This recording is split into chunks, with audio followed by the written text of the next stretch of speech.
Hey. Welcome to the next episode of Coffee, Tea, You, and Me. Right off the bat, I got to remind you all that if you haven't had the opportunity to subscribe, to share, to give me some thumbs up, wherever you watch it, this is the time now. As you're logging on, as we're getting everybody together, hey, go ahead and refrain from keeping us a secret. Make sure that you tell your friends, your family, everybody about this wonderful program that's built around entrepreneurs for entrepreneurs. The whole goal of the show is to create opportunities for you as a business leader, as a business owner, to not just get information and content, but to share what you have. And so, if you have a product, a service, a process, anything you want to share in the comment section, anything we can click on and talk about and help other people understand how valuable it is, this is what this moment is all about and for. And so I call it the entrepreneur time, right? Coffee, tea, you and me with Coach Powell, training and development. It's a great opportunity for entrepreneurs and business leaders to come together, share their stuff, and talk about some good ideas and concepts. Now, everybody knows me, you know I'm all about small business and I'm all about small business advocacy, helping entrepreneurs and business leaders think through the things that plague them the most and create opportunities for them to grow, to share, to complete thoughts and ideas in ways that it could never have without this moment. And so I want you to think about, as we move into today's topic, I want you to think about your business development training. I want you to think about who taught you how to establish long-term, high-value relationships with professionals that you need to have in your life and in your business. Kind of dial back those moments, maybe in the past levels of your career where you were just getting started and you were trying to think about, who should I talk to? Who should I develop relationships with? Who should I listen to? What does that listening look like and how does it turn into a return on investment for my investors, for my staff, for my company who it's growing? How do I keep a growing concern growing without the right relationships?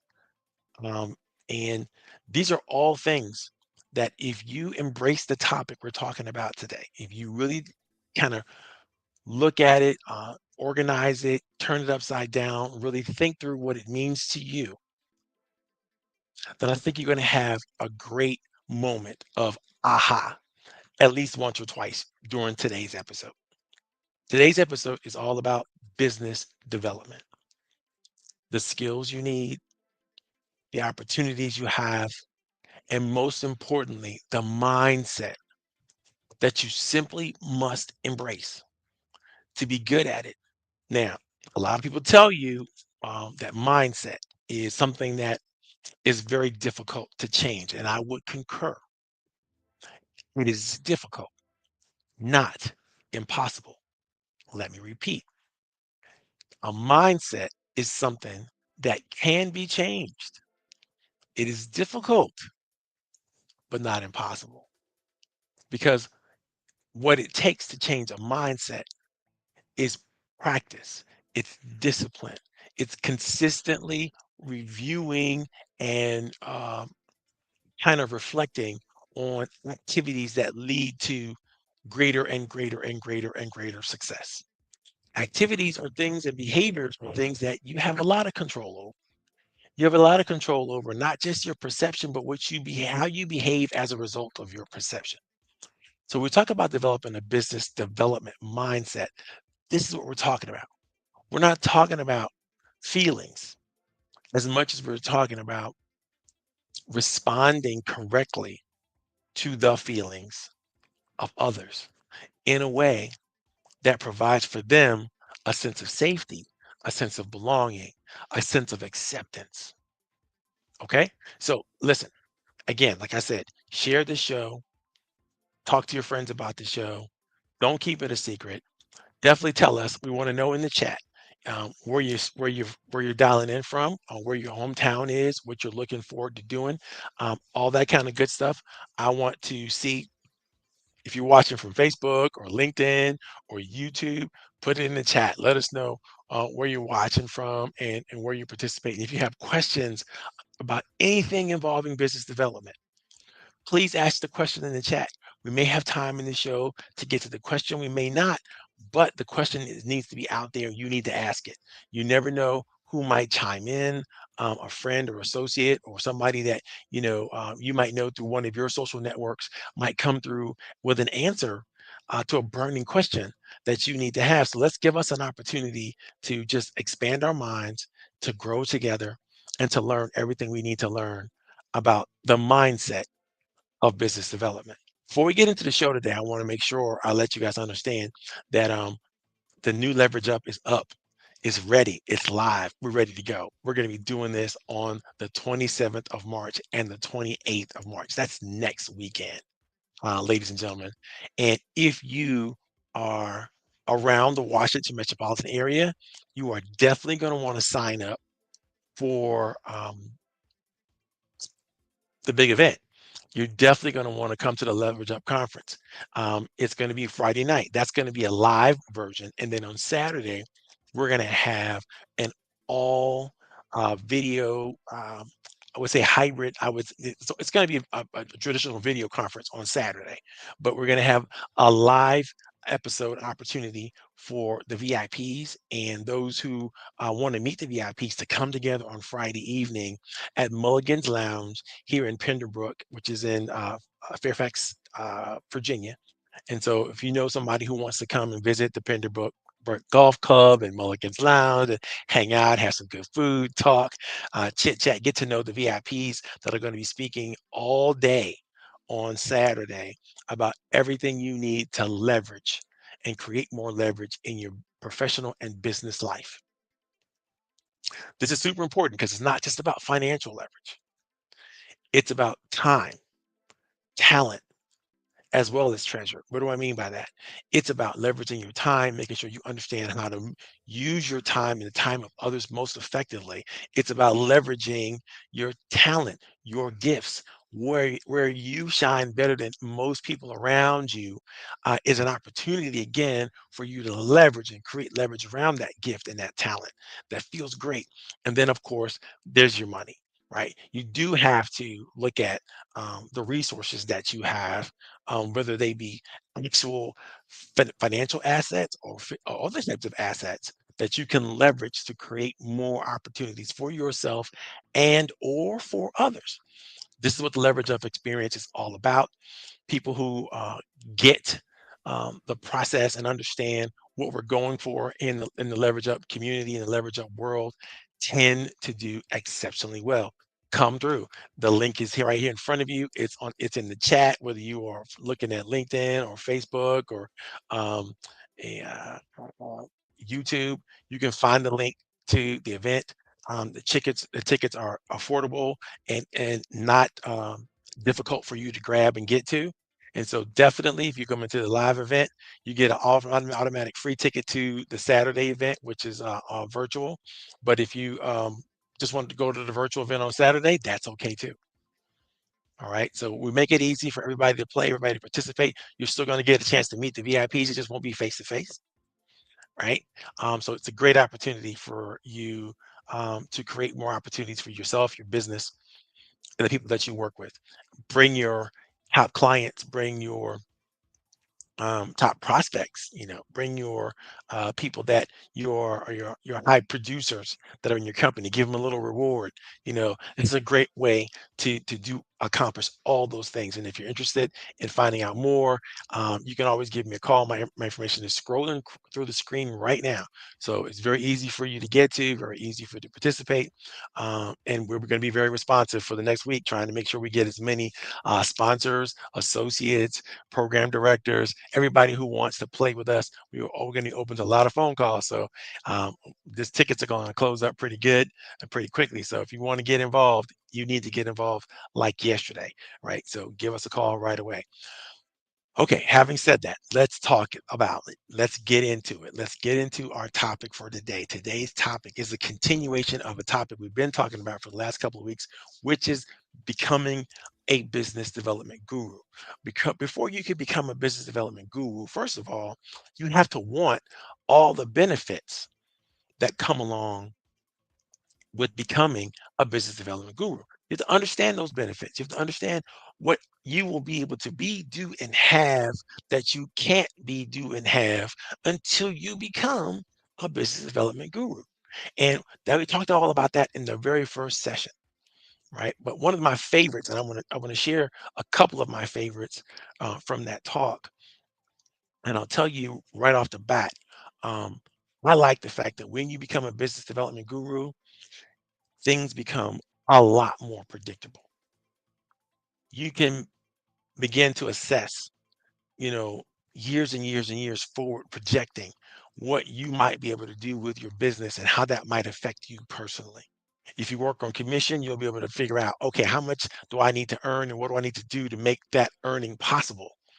And how much of that can I automate using AI systems or tools or strategies, whatever? And how much of that needs my interactive capability right in the moment? So you get now think about that. Now, once you get to a situation where you can predict, that means you can multiply, right? So you have a very that's a very, very useful benefit to becoming a business development guru. The second benefit that really love to becoming a business development guru is the confidence of knowing that the path that you're on is amazing because you've already receiving the early feedback from high value players that help you understand that you're onto something that's special, that's unique, that's favorable, that's useful in the marketplace. And this is why you want to establish yourself as a business development guru, even if you are in a productive capacity, meaning you're administrative, you're operational, but you're not necessarily client facing. You need to understand the client just as well as the people who are client facing, who are sales development directors or business development people. You need to understand that whether you're an owner of the company or you're an employee of the company, you have to develop a business development mindset. And I suggest that your whole team has a business development culture established. That means a customer might bump into anybody in your company on the street, at a shopping center or somewhere else, and they're able to represent the culture of your organization in a way that edifies your business development capabilities, your responsibilities, the things that you're into, the vision that you have, the mission sense, the goals that you've established for yourself, and everything involved. So let's get into the mindset. What do you have to think? How do you have to process information? How do you have to move the perception of yourself as a business development director or person or a part of a team? What do you have to do to embrace the proper mindset to become an amazing business development professional? Before we do that, let's define a business development mindset. And I may share this a couple times throughout the series so I because you understand what it means to truly embrace. There are three things that you must embrace if you're going to truly embrace the business development mindset. And let me just share those three things with you. First, you must have a level of curiosity about your industry, about the clients or the referral sources or the investors that depend on you and your team and your company to do amazing things. You must be curious about these people. You must be curious about what they're thinking. You must be curious about um, what their situations or problems are, what they're really truly facing in the marketplace. It may have something to do with business. It may have something to do with something going on with them personally. But if they are people who are decision makers in your space. You need to understand them. You need to be curious about them personally. You don't always have to offer solutions, but sometimes it's just good to be a listening ear and to really truly understand in a way that helps them feel seen. Right. So first you got to be curious. That's the thing. That's the first part of the mindset you gotta embrace and grab. Second thing is you have to be a good steward of the information that you receive from your clients, from your investors, from any stakeholders or referral sources, such that people feel good about sharing information with you. And then once you get that information and once you are endowed, so to speak, with this capacity, you must use it correctly. If you have a client that shares with you some information that might be inside information of the company, you're not going to run off and tell their competitors what you heard them say and give your competitors an advantage over your client. That absolutely makes no sense at all. You have to be a good steward of the information that you receive. You also have to be a good steward and understand the responsibility, the awesome responsibility of knowing someone else, knowing the inside of another company, the real problems they're facing. You have to understand that there might be problems that they're dealing with that they don't want you to share with other people outside of this relationship. And so you have to be a good steward of that and make sure that you protect them in every way that you can that's good for the relationship. There's the relationship and there's a transaction, right? You want to protect the relationship over the transaction, and I'll tell you why in a second. The third, and I'm going to tell you the most important part of having an amazing business development mindset is discipline follow through. You can be curious all day. You can have great stewardship of how you receive and how you deal with information that's received for you. You can be the most responsible person with all of the signed documents that suggest that you're not going to say anything and you're not going to disclose this information. Da da da. But if you don't have discipline follow through on the next steps in your relationship with the people that you are developing relationships with, then you're going to find that the relationships kind of fall through the cracks. And let me read this statement to you so you understand.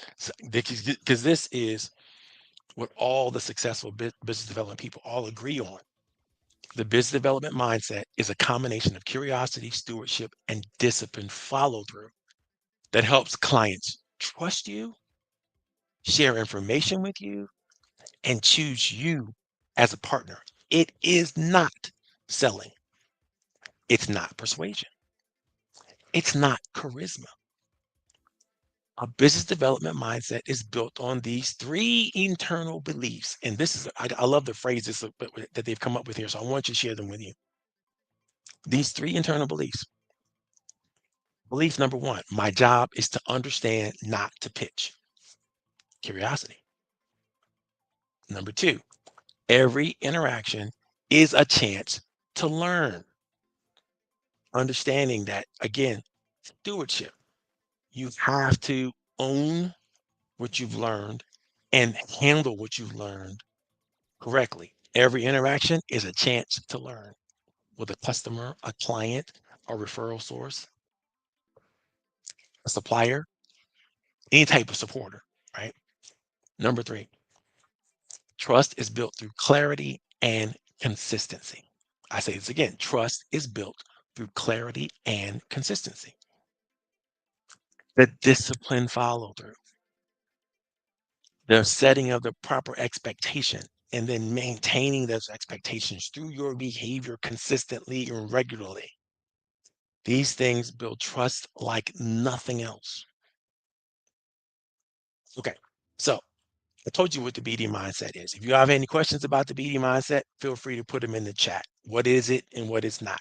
I'm sure you guys have experienced great people in your life and in your talent trajectory has all been there. I see we got a LinkedIn person from Leesburg, Virginia. Thank you for signing in. Definitely put your information in the chat. We'd love to meet you and give you a little big up and all that kind of good stuff. If you're not too afraid or not too shy, we really would appreciate that kind of interaction and involvement. So definitely, let us know who you are, where you're calling in from, and if you have any business concerns or developmental issues, feel free to put them in the chat. We're talking about business development right now. Um, the next area that we want to get into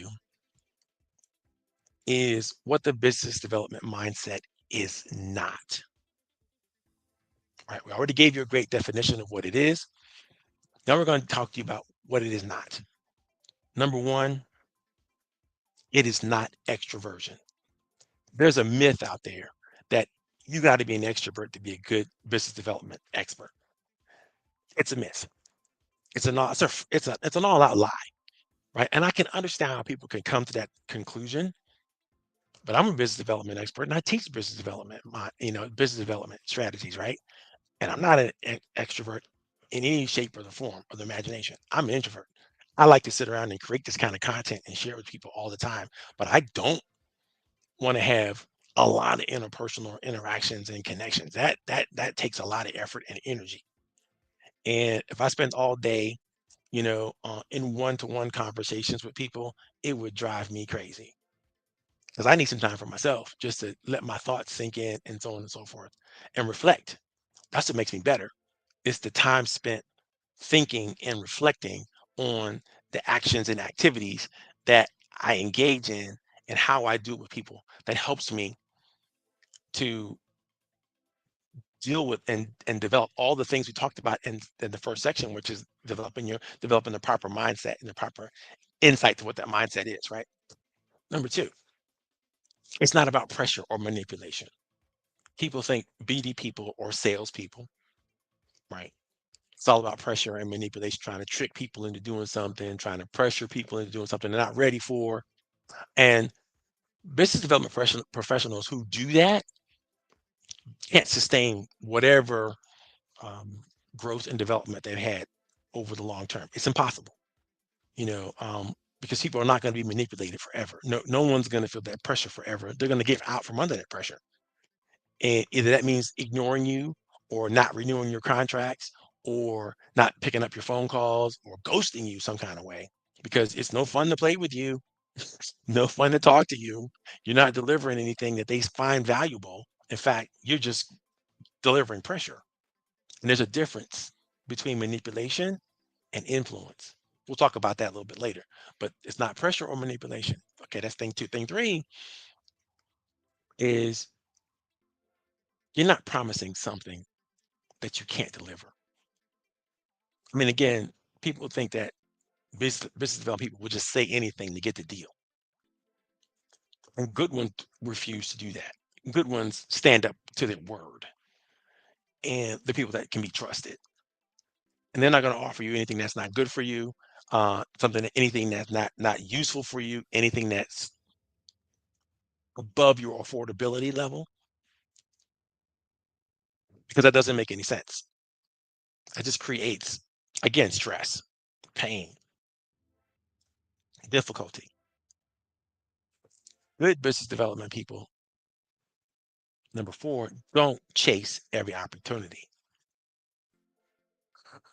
If you try to chase every opportunity, you're going to run around like like a dog wagging his tail. Like it could be anything. And anything could get you excited. Anything could get you motivated, moving in the wrong direction, and you could easily be distracted.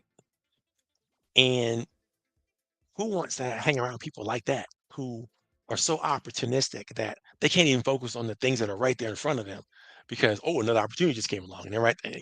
You don't want to be that kind of person and you don't want to have that kind of internal pressure. You want to be able to focus on the goals for the company. You want to be able to focus on your goals as a person with other people. And you want to be clear and as transparent with the desire to be in relationship with those companies that matter most, with those people that matter most in your business. And last but not least, the business development mindset is not a heroic effort. Now, to the people that you work with, you may actually be a hero.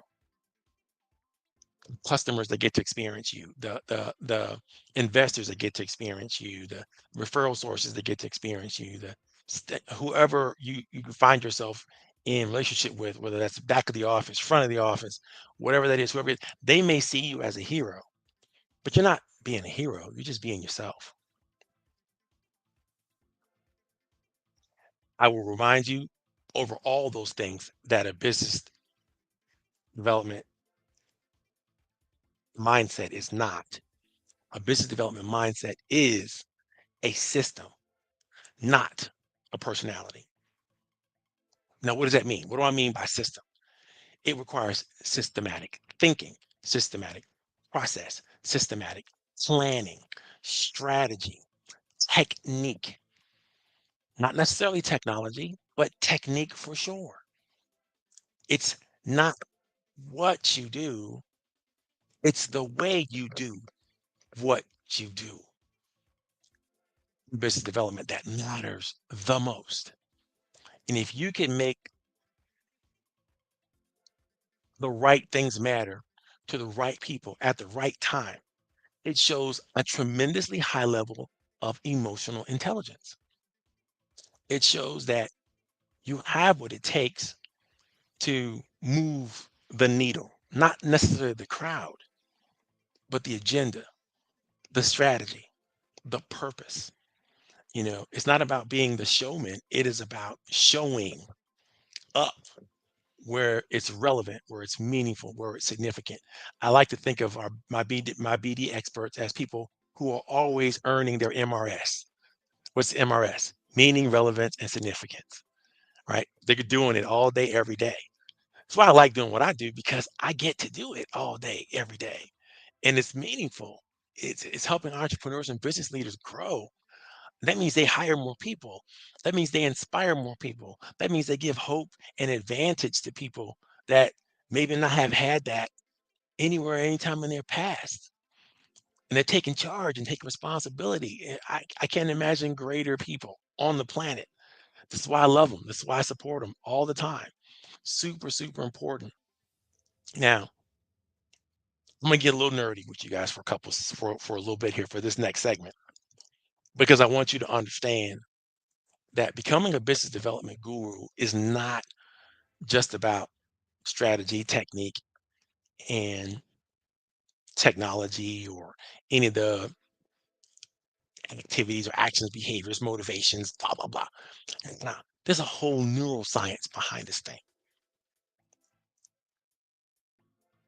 The reason why people resist becoming great business development people is because it's wired into their brain pattern. Your brain, your amygdala, top frontal cortex, this stuff right here, um, it processes and interprets until you learn to do something different with it. Business development as fear of rejection, a tremendous amount of uncertainty, and ambiguity in terms of what specific meaning and reason there is behind this. So, because of that, because you're fearing rejection, because you're uncertain, because you have this ambiguity floating around in your brain as a result of what you think is a sales process or business development process or strategy, it triggers a threat response. And that threat response now reduces access to the part of your brain that makes sense of it all, which again is the prefrontal cortex, goes right back to the amygdala response, which basically is hijacking. That's the back of your brain. That's where fear, doubt, blame, shame, guilt, all that stuff comes from. And it makes you feel that way about business development, whether you're on the the receiving end of business development, or you're on the giving end of business development. So the trick for everybody who's a specialist in business development is to first cancel a lot of that noise in their own brain and help others cancel a lot of that noise in their brain. Because the prefrontal cortex, your fronty part of your brain, is where strategic thinking, planning, and framing live. This is where you make the arguments. This is where you tell the stories. This is where you create um, the kinds of language and responses that are needed to build trust, right?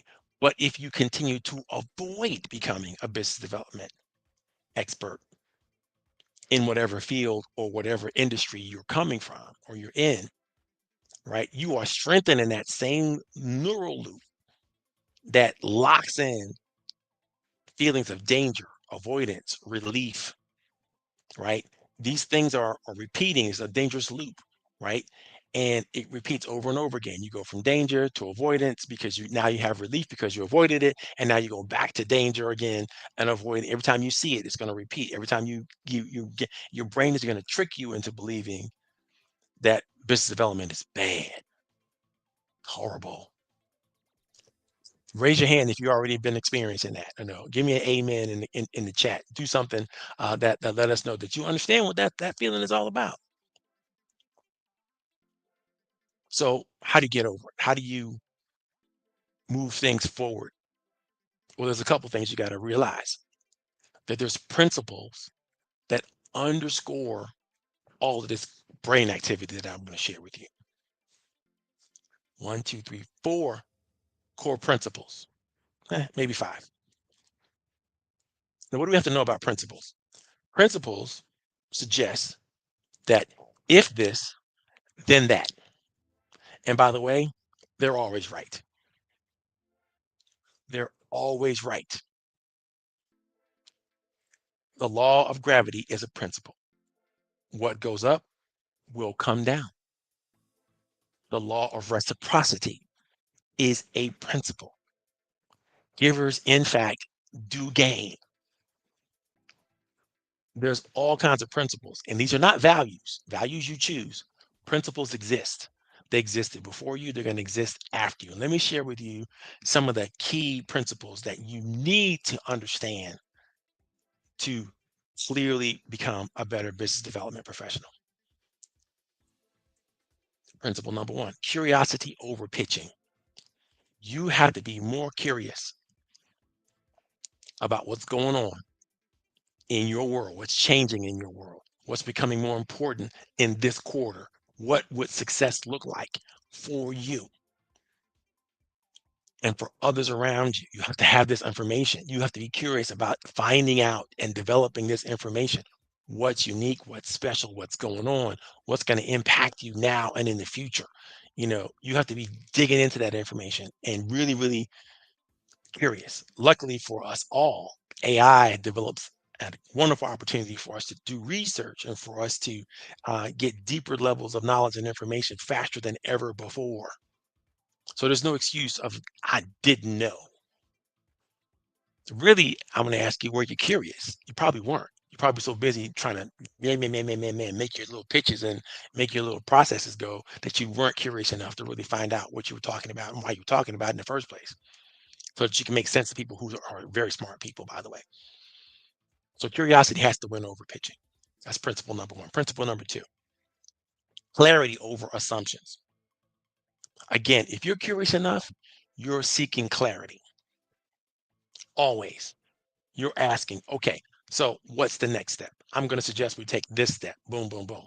I'm going to suggest we move over here. I believe the most responsible thing, given all the information in front of us, is to take it to this level.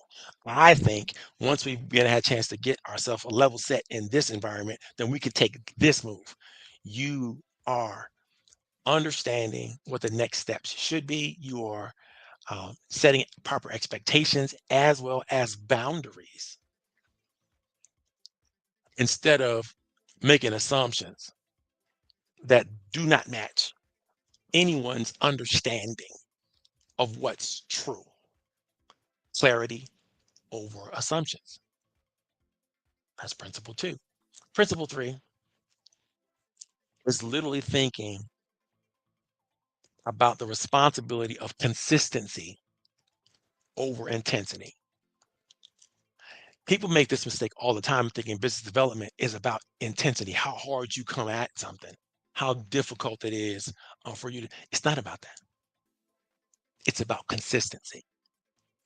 It's about helping people understand that what makes people feel safe is the person who is there consistently, you know, uh, consistent outreach messages, consistent discovery questions, consistency in how you clarify, explain, and then maintain levels of commitment.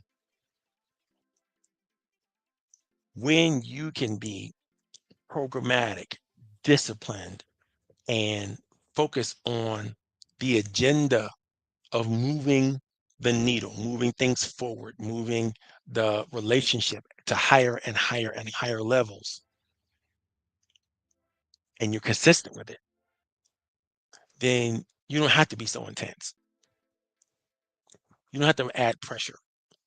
You don't have to force anybody, right? That's principle number three. Now, principle number four is one of my favorite. It's one of my favorites because my fraternity is all about this. We're all about this in every level, right? Service over selling. Let me repeat. Service over selling. You find yourself selling and you're not serving. That's really what it is. The goal is to help clients, referral sources, uh, investors make better decisions, not to push solutions. If you find yourself pushing whatever solution that you come up with, then you are already in a bad scenario when it comes to business development because you can't pressure somebody and serve them at the same time. They're not going to receive that way. They're going to receive it as pressure. They're going to receive it as pushiness. They're going to receive it as you are trying to manipulate them, not motivate or encourage them. That's the difference. And if you don't know the difference, you've got some work to do. You got to go back to rule number one. Get curious about why this isn't working. Be curious about why they're not accepting your proposal. Be curious about what you're thinking doesn't seem to be um, useful to the people that you're talking to. We're getting upon the close of this particular section. So I thought I was going to be able to get through all of this in the time allotted, but I'm not going to be able to get through all of it. So I'm going to come back next week and do uh, part two of part three, which is the mindset of um, business development people. How do you get there? But I want you to think about on the outset the five common barriers that a lot of people come up with when they think about business development. And and I want you to think of some I'm going to give you some ideas how to reframe that barrier, right?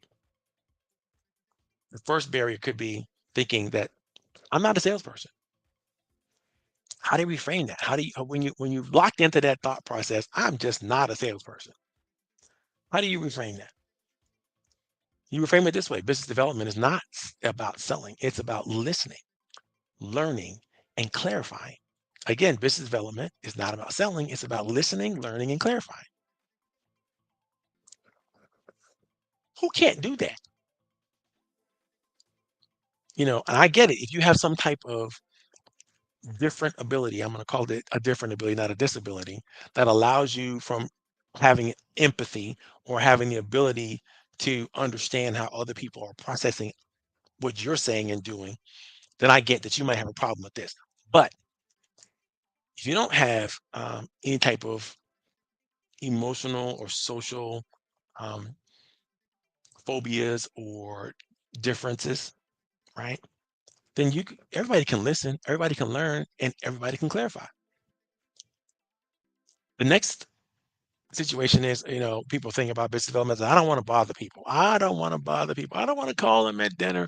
I don't want to bother them in their evening times. I don't want to bother them during lunch. I don't want to bother them when they're busy during the day. I don't want to bother them on the weekends. You want to bother people. Like, because you're thinking that what you're doing is a bother. It's a disruption.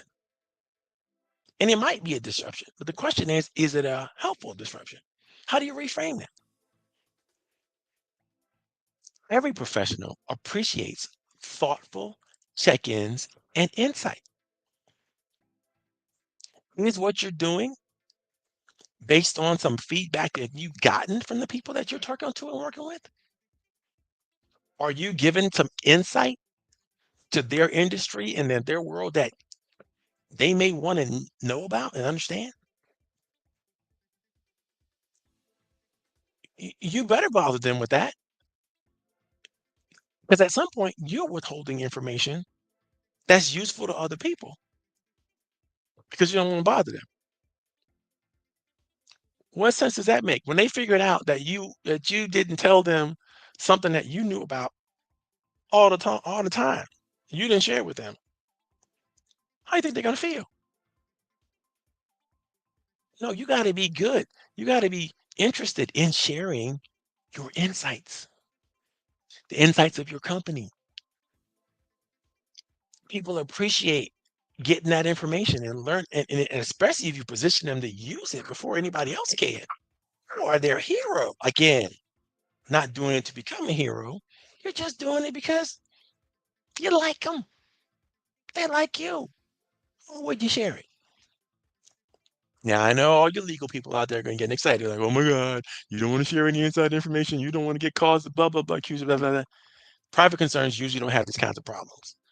Public issues, public concerns, or public liable companies, that's different.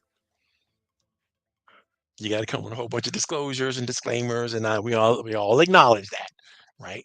But if you got a private thing going on with your friend who's on the supply chain with you, or something else that's happening that's helping you create more opportunities for them, that's how the world works. I'm gonna be just frank and honest with you, and I'm not giving you a disclaimer if I have to. I'm worried about protecting myself from you.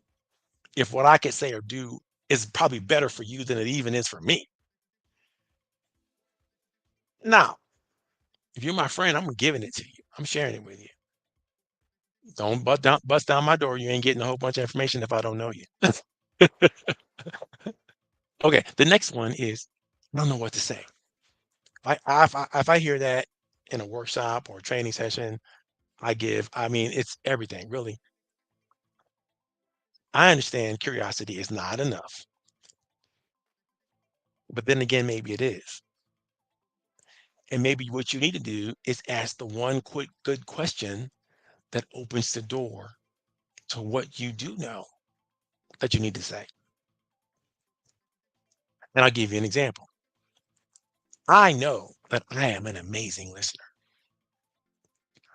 I don't know it just because I feel like I'm a great listener. I know it because everybody who talks to me from the time I was a child has always told me, "Oh my God, Marvin, you are a great listener." You They don't say it in those words. They use other words to let me know that they feel great when they talk to me. I help them bring out the best of themselves. The ideas that they would share with me sometimes are ideas they never even thought about before. You know, um, so I know I create that space for people because I listen. I listen with the only intention of becoming, getting myself to a place where I understand them.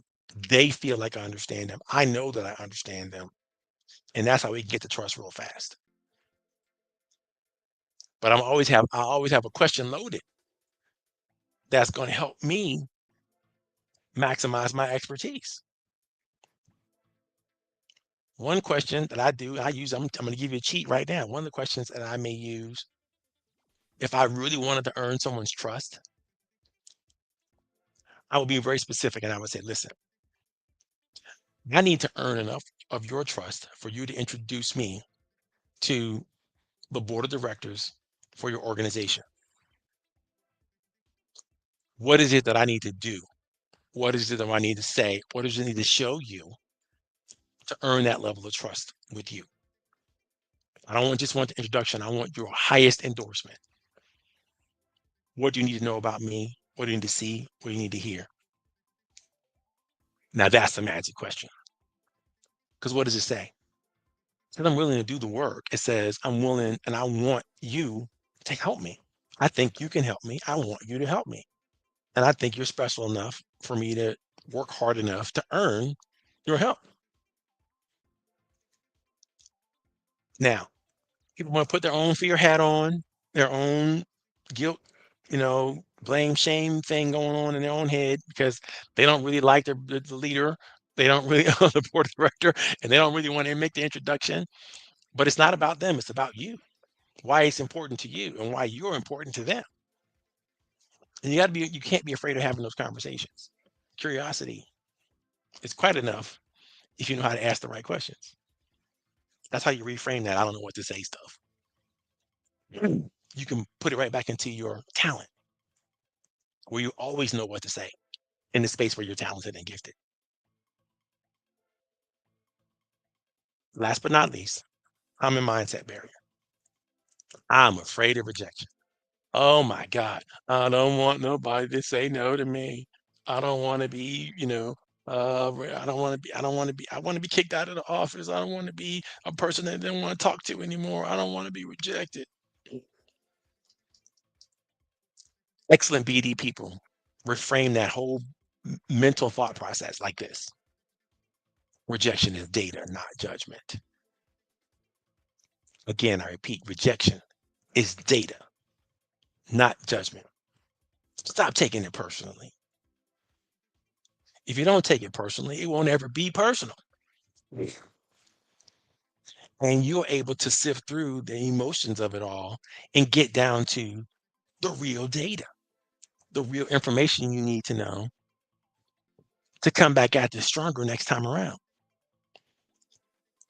You need to be willing and able to ask this question.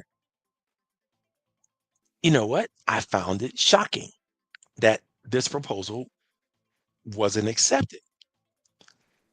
Could you work with me for a little bit just to uncover what the reasons might have been that we needed to do differently or share differently um, to win next time? 'Cause that's when the truth is coming out. If you haven't uncovered the truth so far, which clearly, if you got rejected, you probably didn't uncover all the things you need to uncover. Let's just take responsibility for that, right? That's good business development. Again, if you were curious enough to find out what they needed, why they needed it, and how they were going to afford it, then and only then should you pitch it because you have nothing to share if you don't know how they're ready to receive it. And you got to answer all the right questions and ask all the right questions and be confident in the answers before you are able to make an offering that you know will be accepted. Other than that, you set yourself up for rejection. All right, that's enough of that. We beat that up enough. Next week, we're going to finish this off. We're going to get into the evidence-based development tools that will help you become a better have your mindset when it comes to business development. We're going to get into some of the daily, weekly practices that you might want to enjoy. And then we're going to show you this is my favorite part. Because if you're geeking out like I am, you're going to understand that none of this materials I put together all by myself. I mean, I really looked deep and I got a whole reference list for you to go back and study and report on and think about and talk about that you're going to love. That's going to make it much easier for you and your team to develop the business mindset. All right. And hopefully we help you grow an organization that is business development friendly and and are just able to gobble up new contracts, new relationships, new investors, new referral sources, everything you're going to need to grow. We'll be right there. I look forward to talking to you. This is Coach Powell, Coach Powell Training Development. I hope that you had a great time. I see you out there, Caroline. I see you out there, Micah. I see you out there. You guys are just so amazing and so wonderful. I am glad that you came, you stopped by. Hopefully, you got something out of today's presentation. Again, if you have questions, if you have thoughts, if you have something that you want to share, put it in the chat. Even after um, this program is over, the chat is still available. And definitely share the program with your friends, anybody you think that might need to know more about business development, because it's only going to get bigger and bigger as we go through the next couple of weeks. It's going to get better and better. And I'm going to share with you the final report. You know, how do you become a business development guru? So hang in there with me. Come on back. If you can't watch it live, watch it on demand. Go back and check it out later. Now, because you found me now, so you know how to find me. You know how to find the link back to wherever you saw this from. God bless you. I hope you have a wonderful afternoon, a great weekend, and as I always say, I'll see you in the winner's circle. Bye, y'all.